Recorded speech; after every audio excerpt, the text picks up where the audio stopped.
This video is made possible by our loyal Patreon supporters. Visit patreon.com/PsycheTruth. Hello, welcome. Today I'm going to be doing a massage for the hips. I'll be working on the lovely Holly. Let's go ahead and get started. If you don't have time to watch this video right now, go ahead and save to watch later and just watch whenever you get a chance. So whenever I start a massage, I like to get my client set up, just their posture in a way that's easiest for me. So this whole side of the Holly's body is open, and I'm gonna go ahead and start with just some gentle rocking. And this is really good for the hips in particular.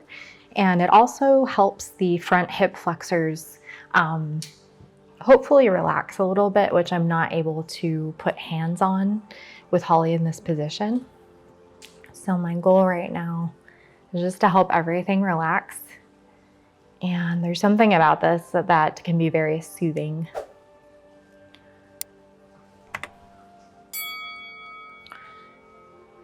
And just make sure that your client is responding well. It can feel a little weird at first if they've never had it done.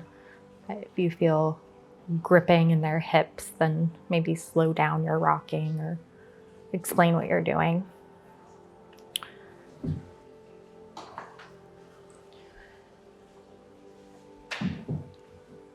And as I'm doing this, I'm actually scanning the IT band along the side of Holly's leg.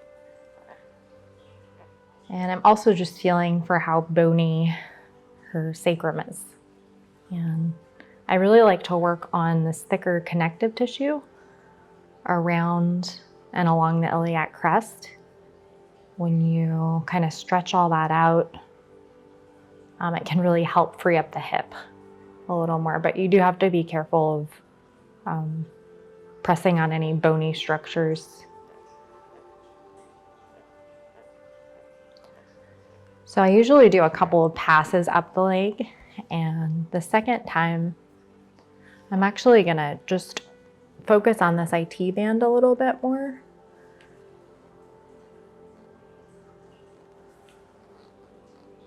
And this is turning into more of a distraction technique, this kind of gentle rocking.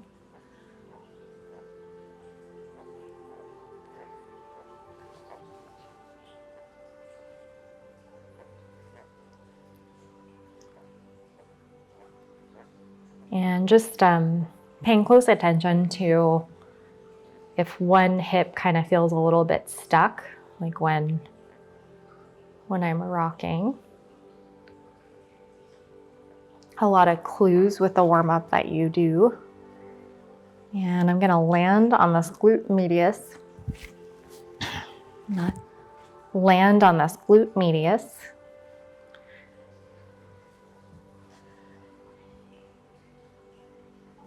You can continue with some gentle rocking and then gradually just work into some more compressive holds. So always with hips, I focus a lot on these glute muscles.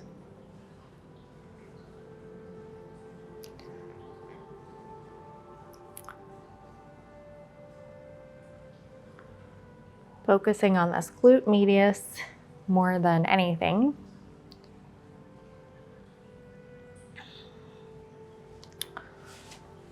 And I'm gonna go ahead and go in with my elbow. This is honestly just an easier way to go about this kind of work for me. Just because I'm using my elbow doesn't mean that it's automatically gonna feel much different.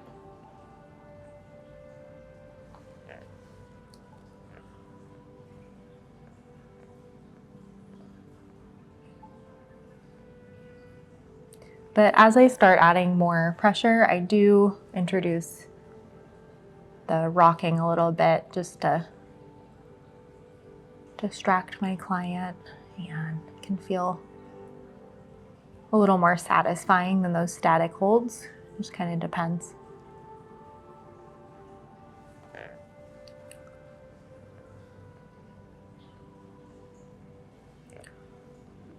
And And in a minute here, I'm gonna grab my oil.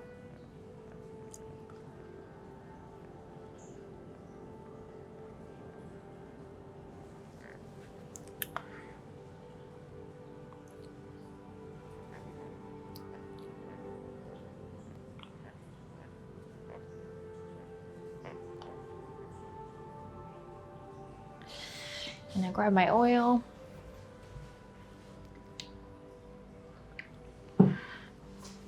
Usually when I'm working on my clients, I can do a nice glide all the way around the hip, but with Holly's bikini on, it's a little bit harder, but I like to go all the way around the hip and above that iliac crest, focusing on these hamstrings.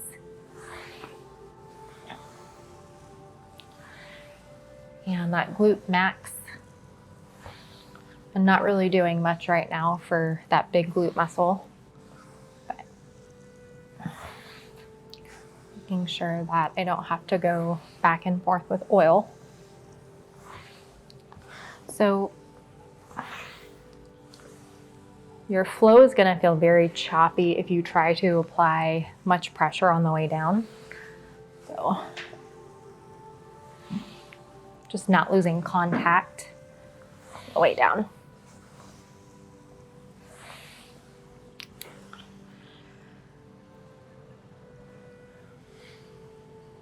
And I like to bring that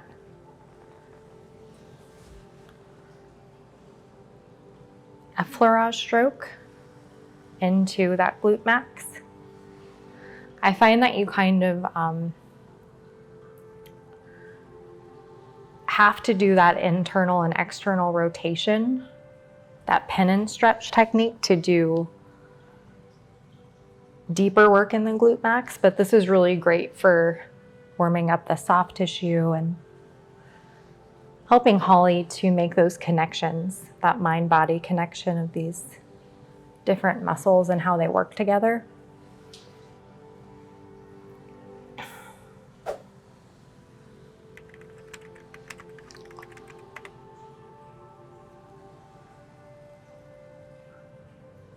And it just depends on the symptoms that my client's having. I won't always do that pin and stretch. I might focus a little bit more on the IT band, or feel like I need to spend more time around the hip bones, working on that connective tissue.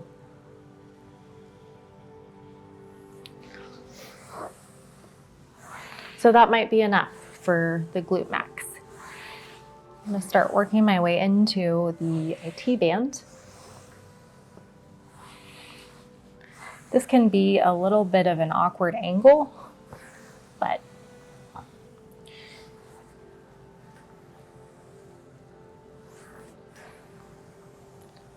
and I am not shy about letting myself use the massage table for support when I need it, just so long as I'm not crowding my client.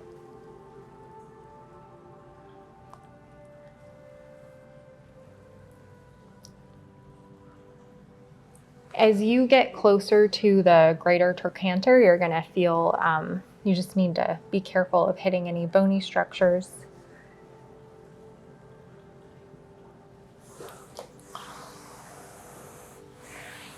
And every body is different, so when you're working on a smaller framed person, sometimes you need to get a little more creative to get the angle that you want. So I'm going to go ahead and wrap up my work in this IT band. Sometimes just simply stepping away from the table and giving yourself a little more space to work on this IT band can really help if you're struggling to get the angle that you need. And you want to make sure as much as possible when you're working that you're keeping that nice healthy angle of the wrist and you're not over bending and taxing your joints.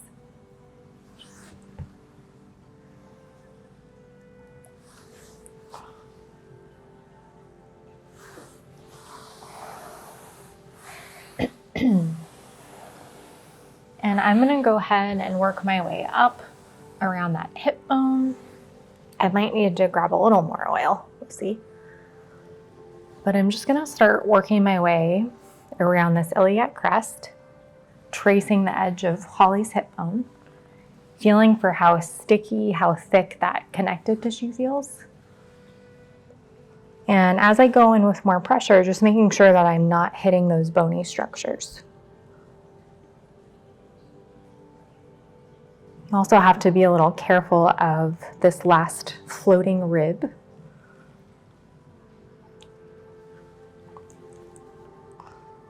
I'm just walking my soft fists around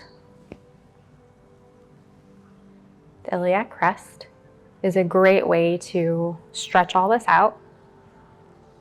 Trying to do this kind of work with your thumb or your fingers, I find to be really tiring and unnecessary.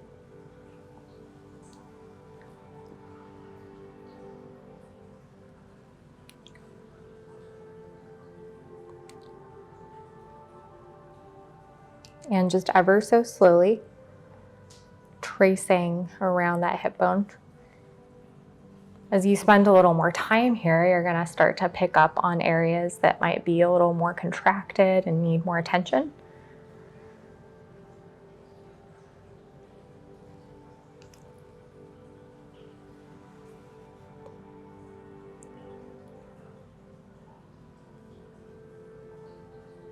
I'm tracing all the way around that hip bone, even close to the front of the pelvis.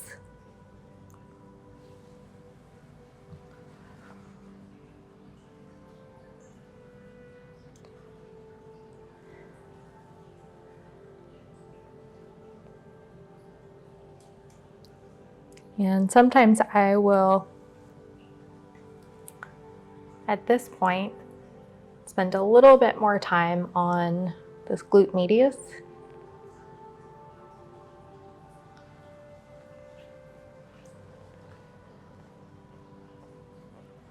And again, this just kind of reaffirms the connection of everything and helps Holly to be more mindful of how, as one area relaxes, it, affects other areas.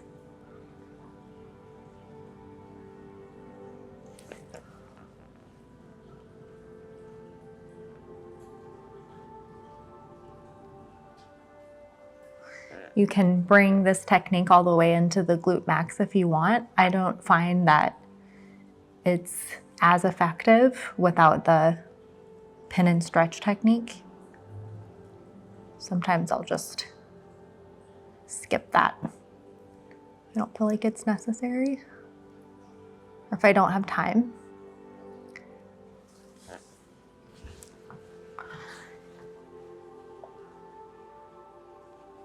Usually I would finish with both sides. I'm just going to keep my hand here because there's not enough oil. It's going to feel like a rug burn. I'm just going to trace.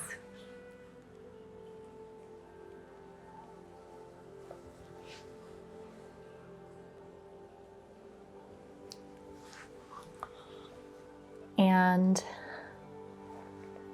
I did just say that I don't usually use my thumbs, but sometimes if I do find a spot that needs a little more work, I'll use my thumbs to stretch some of that connective tissue out.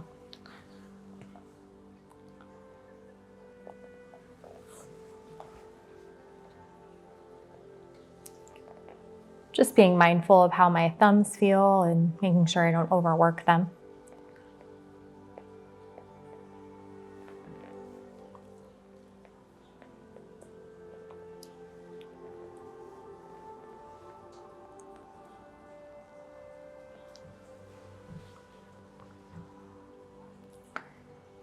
And just going in pretty gently to finish.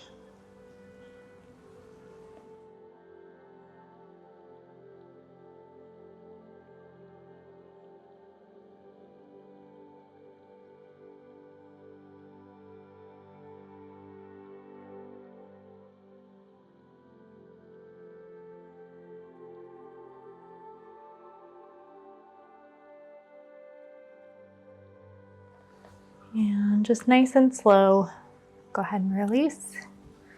And that is all for today. Thank you for joining me today. I really enjoyed spending this time with you. I look forward to seeing you next time.